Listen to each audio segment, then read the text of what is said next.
दुसरा दिवस आता जातोय मुरुड जंजिराला आणि पुढचं दाखवू तुम्हाला तिकडे. चला.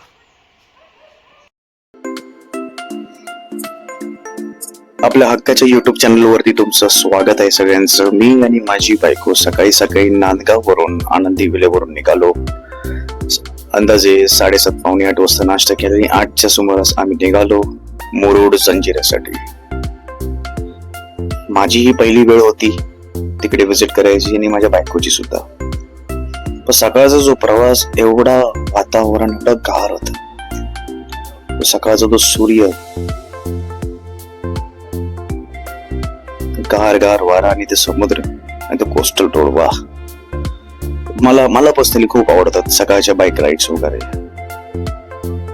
आणि आम्ही ऍक्च्युली जेट्टीने आलो. तुम्ही तर बघितलं जसं आमच्या आधीच्या व्हिडिओ मध्ये M12 आलो. नंतर मग अलिबागवरून माझ्या मित्राची आम्ही स्कूटी घेतली.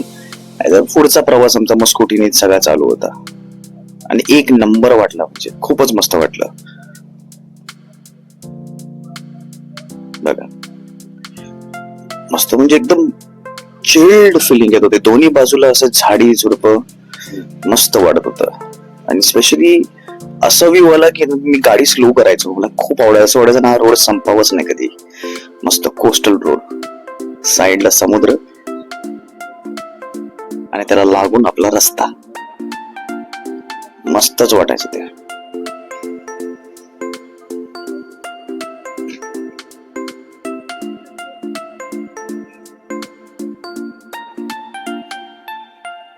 तर मुरुडला पोहोचायच्या आधी मित्रांनो, मैत्रिणींनो, आम्हाला तुम्हाला विचारावं असं आवडेल की तुम्हाला आमचे व्हिडिओज आय होप आवडतात. आम्ही पूर्ण प्रयत्न करतोय आणि आमचा असाच प्रयत्न चालू राहील पुढेही. जिथे जिथे मी जातोय, माझी बायको जाते किंवा आम्ही दोघेही एकत्र, की आमचा अनुभव आम्ही तुमच्या बरोबर शेअर करू नक्कीच.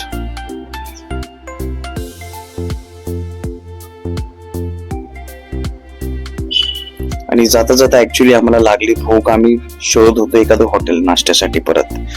आणि हे गाव आम्हाला लागलं मस्तपैकी जाता जाता.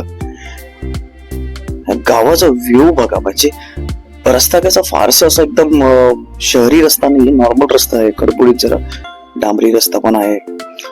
पण ते घर, रंगीबिरंगी घर, अँटिक दिसणारी जुनी, आणि अशी नारळाची झाडं, सुपाऱ्यांची झाडं. आणि विशेष म्हणजे ऊन आलेलं तेव्हा. आणि जेव्हा मी उन्हात होतो तेव्हा ऊन लागत होतं, आणि जेव्हा सावळीत जातोय तेव्हा मला लिटरली चिल्ड वाटतंय. म्हणजे मस्तच अनुभव होता. आम्हाला दोघांना तो खूपच आवडलं.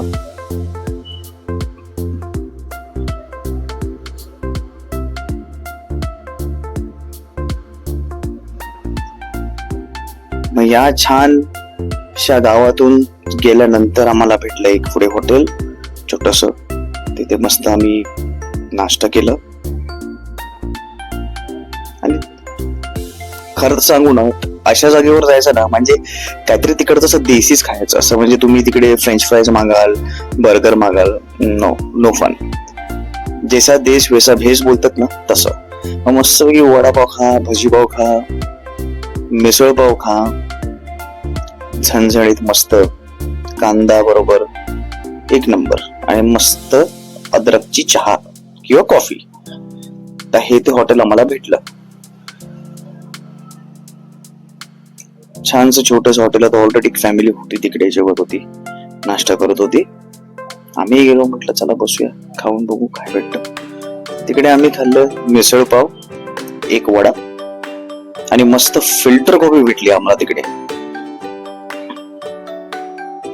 हे असं हॉटेल आहे, मस्त एकदम बेसिकचं हॉटेल. असं काय असं एक्स्ट्राऑर्डिनरी नाहीये, पण सगळं असं आर्टिफिशियल झाड. पाठीमागे तर वॉल आहे, तुम्ही बघाल ते आर्टिफिशियल झाडांनी सजवलंय. पाठीमागे त्यांची नर्सरी आहे ती. आता नर्सरीच्या एका साइडच्या 1/4 भागामध्ये, स्टार्टिंगच्या लेफ्ट साइडला त्यांनी ते केले. पाठीचे जे घर दिसते ते हॉटेलच्या ओनरचंच घर आहे. म्हणजे जस्ट इमॅजिन काय लाईफ आहे. घराच्या समोरच बिझनेस, नर्सरीचा पण, हॉटेलचा पण, आणि राहायचं पण अशा एक नंबर नेचर मध्ये. वाव. हे आम्ही पोहोचलो मग डायरेक्ट मुरुडला. ह्या अशा होड्या आहेत तिकडे. या होड्या बघितल्यानंतर मला शाहरुख खानचा पिक्चर आठवला. तुम्हाला आठवतो कुठला? तुम्हाला माहिती असेल, तुम्हालाही कळलं असेल या होड्या बघून, तर मला कॉमेंट बॉक्स मध्ये लगेच कॉमेंट करा की तुम्हाला कळलंय. ठीक आहे.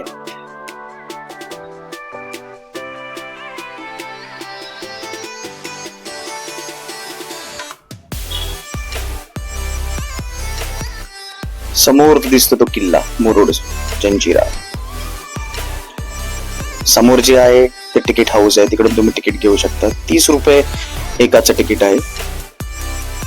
आणि या किल्ल्याचं पण आपलंच वैशिष्ट्य आहे, म्हणजे हा एक अनकॉन्कर्ड फोर्ट आहे. म्हणजे खूप जणांनी प्रयत्न केले या किल्ल्याला काबीज करण्यासाठी, पण कोणालाही ते शक्य झालं नाही. संभाजी राजेंनी अक्षरशः समोर रस्त्याच्या पद्मदुर्ग नावाचा किल्ला बांधलाय स्पेशली हा किल्ला काबीज करण्यासाठी, पण त्यांनाही ते शक्य झालं नाही. कारण एक वैशिष्ट्य आहे या किल्ल्याचा दरवाजा एवढा छोटा आहे ना की लांबून लोकांना दिसतच नाही तो दरवाजा. या अशा होड्या आहेत, त्याच्यामध्ये 50 ते 60 माणसं मांडी घालून बसावं लागतं. आणि जसं ज्या पोझिशन मध्ये तुम्ही बसता ना तिथेच बसावं लागतं, कारण जर तुम्ही हल्लात तर तुमच्या वजनामुळे ना बोट आहे ती डिसबॅलन्स होऊ शकते. तर हा एक चॅलेंज आहे तिकडे बसून राहणं त्याच पोझिशन मध्ये. पण एक सगळा अनुभव म्हणजे खूपच मस्त होता. पहिल्यांदा मी गेलो, पहिल्यांदा या होडीत बसलो, पहिल्यांदा तो किल्ला जवळून पाहिला, एकदम छान वाटलं. तुम्हीही हा अनुभव घ्या. आणि आपल्या महाराष्ट्राचं सौंदर्य आहे सगळं, हे आपण नाही जपणार, आपण याचं कौतुक नाही करणार तर कोण करणार?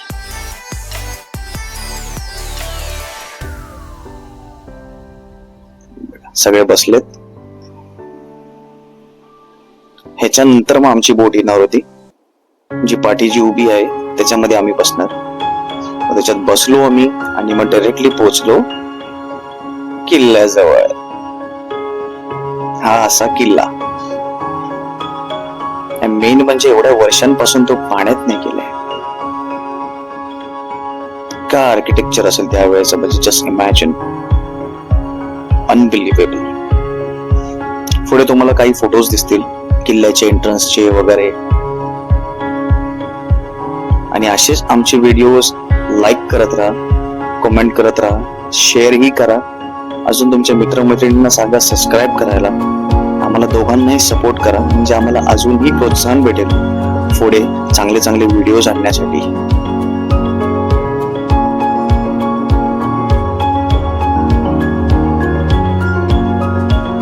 हे सगळे बोटी, हे ऍक्च्युली तीन किनारे आहेत, 3 किनाऱ्यांमधून बोटी येतात.